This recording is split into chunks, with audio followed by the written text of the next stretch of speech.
International pressure is mounting on Israel to curb violence by Israeli settlers against Palestinians in the occupied West Bank.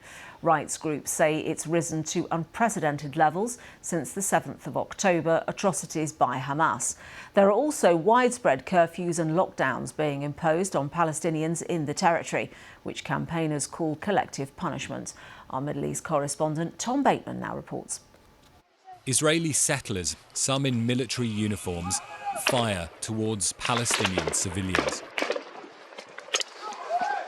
Hafez Horeini was beaten outside his own home as lawlessness stalks the West Bank. Now Hafez says the danger has come closer. He tells me how the settlers raised flags on his land the day after October the 7th.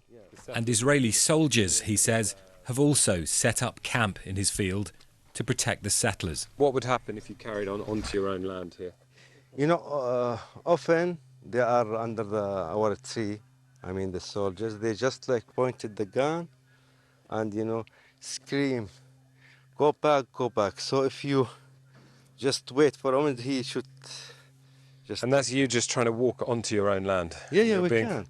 We can't like move further. You could be shot? Yes.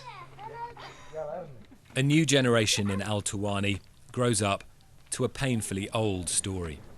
It's been a target of settler violence for years, but now it's at an unprecedented scale. They rule, you know, there's no law.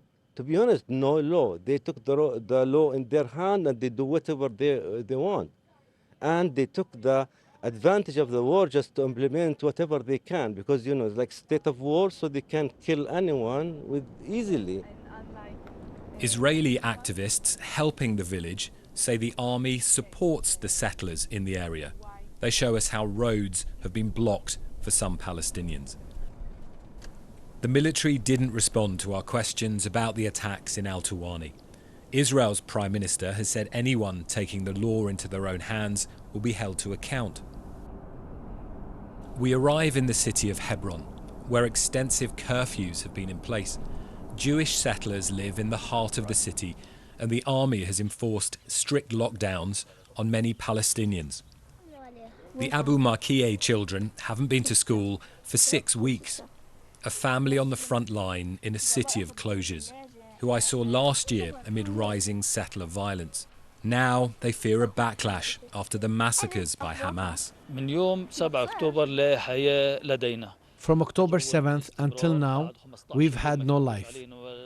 There has been a continuous curfew. It is a bad situation. We are living in a prison.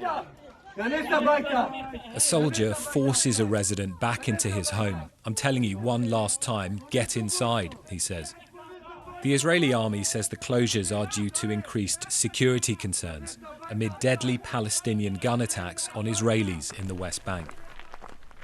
But many more Palestinians have been killed. Hafez takes me to the spot where his friend was shot and critically wounded by an armed settler.